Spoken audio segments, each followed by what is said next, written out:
Recently, incredible footage surfaced showing a drone threat being detected and neutralized in a matter of seconds.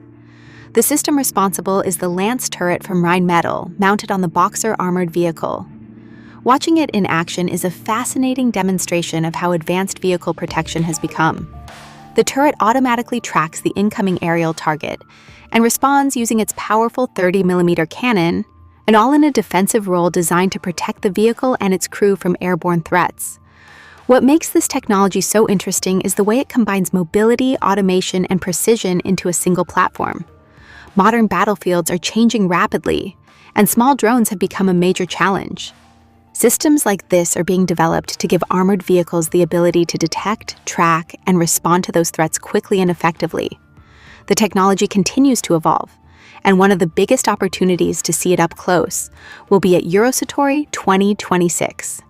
Rheinmetall is set to showcase its latest Counter-Unmanned Aircraft System, or CUAS kit, integrated into a Lynx KF-41 vehicle configured for reconnaissance missions. This setup highlights the growing trend toward modular vehicle designs, where advanced capabilities can be added through upgrades rather than requiring entirely new platforms. The combination of intelligent sensors, automated target tracking, and adaptable vehicle architecture gives a glimpse into where future defense systems are heading. It's a clear example of how modern engineering is bringing together traditional armored vehicles and increasingly sophisticated robotic technologies. For anyone attending Eurosatory 2026, this will be a great chance to see the system firsthand and learn more about the latest developments in vehicle-mounted counter-drone technology. Events like these often provide a look at innovations that could shape the next generation of military equipment.